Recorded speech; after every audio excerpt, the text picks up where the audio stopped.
Inside, I was genuinely happy that he had liked my individual shooting more than any of the others. And it was not because I desperately wanted to win. It was because his presence had allowed me to become more like the person I could be inside. I also understood why he was skeptical. But what was I supposed to say? A simple yes? That would not be me. Besides, it might sound as though I was only saying yes because I wanted to advance. And that was not true. For a brief moment, I remained silent. And throughout that silence, I continued looking directly at him, without turning my gaze away. That was unusual for me. I let his words, and especially his question, move through my mind. Then, after a moment, I gave him my answer. I believe I am capable of getting to know the people around me in my own way. And with time, I could learn to handle situations more openly. I am capable of learning. Many people consider me difficult, but I can handle that if the person in front of me can handle it too. So I think more partner shootings would certainly be possible with time. That was my answer. Open and honest. But there was still one thing I needed to say. This time, I stopped thinking and simply said it aloud. What I will not do is work closely with someone when the tension between us becomes negative. I would remain polite, but I would not be willing. With you, for example, that tension feels very positive. And even then, my gaze remained locked with his. I took a moment to consider his answer. I could certainly understand his point of view. I would not work with someone either if the chemistry between us was not right. That would eventually turn into something negative for both sides. Between the two of us, however, the chemistry was there. At least that was how I felt. And he had confirmed it as well. I always make certain that the shootings remain harmonious. I also pay very close attention to who works well together during a shooting and who does not. But it is equally important that you speak to me whenever something makes you uncomfortable. I had already mentioned that I cared about the well-being of my employees. After I had spoken, I allowed a brief silence to settle between us. Time for him to think. Then I gave him my decision. I have come to the conclusion that I still believe you may belong here. With me and within my agency. That means you have reached the final phase, the one that will determine whether you receive a permanent position.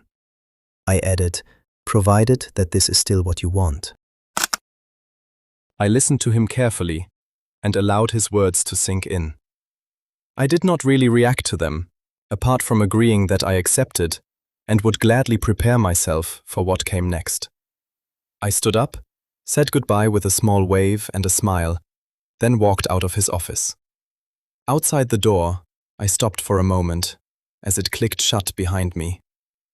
I took a small breath while my thoughts began circling again. I was truly very happy that he had allowed me to continue. After that, I made my way back to my room. Malik was not there. Maybe he had not made it. Or perhaps he had made it and was celebrating with the others. I could easily imagine that.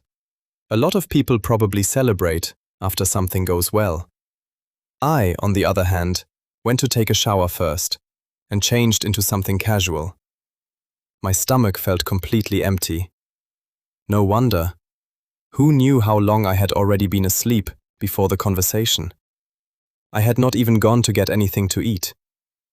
Once I was ready, I made my way toward the agency exit. It was already dark outside. I stopped just beyond the door and looked around. I still did not know this city at all. So I took out my phone and began searching for a nearby restaurant that looked like somewhere I might actually enjoy. Somehow I had expected a different reaction from him. Not necessarily excitement, but perhaps at least a comment. But apparently that was not going to happen. So I finished my final notes, packed everything away, and eventually left my office as well. Work was over for today, and I could definitely use a shower too. So that was exactly what I did. Once I had changed as well, I made my way into the city. I had no real destination in mind. I simply wanted to walk, clear my head, and let everything settle for a while. A little farther outside the city, there was a small bridge leading toward a quiet wooded area. A narrow stream ran beneath it. That was where I wanted to go tonight. On the way, I stopped at a gas station and bought myself a coffee. When I finally reached the bridge, I leaned against the railing and looked down at the stream below. I liked the sound of the water. The steady rushing always helped quiet everything else. But tonight, my thoughts seemed to circle around far too many things. I did not quite understand myself. I had never felt something like this before. That did not mean I had never been interested in someone. Of course I had. But I had the feeling that this time was different from anything before. And right now, I still did not know whether that was a good thing or a bad one.